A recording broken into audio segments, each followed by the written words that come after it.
t'as craqué. Ça va bien se passer. Oui, peut-être. Françaises, Français, mes chers compatriotes. Puisqu'on m'a demandé de faire un discours, je vous signale tout de suite, mesdames et messieurs, que je vais parler pour ne rien dire. Voilà, c'est à peu près le résumé que l'on peut faire du discours d'Emmanuel Macron jeudi 5 décembre. Alors, je vais même pas vous passer quelques extraits sonores, je sais que beaucoup d'entre vous ne supportent plus de l'entendre, moi-même j'ai eu beaucoup de mal, mais en gros, il a dit que les Français n'ont pas compris la dissolution de l'Assemblée nationale. Ah bah oui, on est trop cons, hein. Bah ouais. Par ailleurs, les députés sont les seuls responsables du marasme politique actuel, ils n'avaient qu'à pas voter la motion de censure. Logique. Il a aussi répété, bien entendu, qu'il ne démissionnerait jamais. Et enfin, il s'est gargarisé de la réouverture prochaine de la cathédrale Notre-Dame de Paris, un exemple de ce que le peuple français est capable de faire quand il est uni. Ferme ta gueule.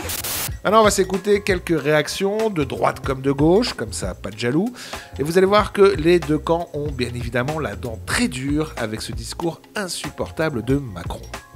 Son allocution ce soir me donne encore plus envie de pousser à sa démission. Parce qu'on voit bien que c'est lui qui est le problème. C'est-à-dire qu'il a créé une situation de désordre et de chaos dans ce pays.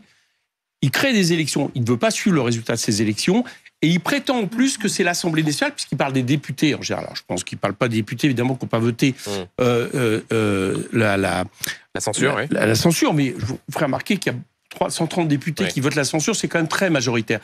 Donc moi, je trouve que cette manière de se placer au-dessus de la mêlée comme ça, et de penser qu'on va tenir 3 ans au-dessus de la mêlée avec, je suis d'accord avec vous, chacun pense à sa manière qu'il agit pour l'intérêt général, mais on ne peut pas imaginer un gouvernement comme ça, dans les limbes, qui va tenir 3 ans. Putain, c'est lent.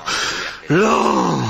Monsieur Macron dit le peuple me reproche d'être responsable de la situation, eh bien je le balaie de mon mépris et je n'ai rien à dire au peuple français, à part si on l'écoute, que c'est lui à tout seul qui est responsable du miracle de Notre-Dame de Paris. Donc quand on a un tel niveau de déconnexion, de mégalomanie et d'égocentrisme, moi je suis très inquiet pour la Ve République, avec Emmanuel Macron à sa tête.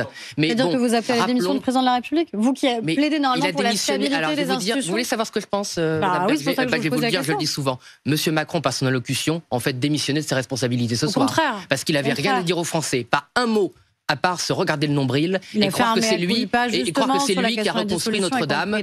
Monsieur, il était maître des horloges, il est donc aussi maître des maçons et maître de la reconstruction de Notre-Dame. Seulement 24 heures après un fait aussi historique que la censure et qu'il n'ait rien d'autre à dire, que je n'ai rien à écouter du peuple français, je trouve ça scandaleux. Et aujourd'hui, peut-être c'est une nouvelle grenade dégoupillée qu'il a lancée dans l'Assemblée nationale pour qu'en fait, le macronisme retourne au socialisme. J'adore quand tu dis ça, j'adore.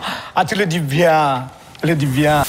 Toujours à propos de Manu, sa femme, Brigitte Macron, a récemment déclaré que les Français ne méritaient pas un tel président.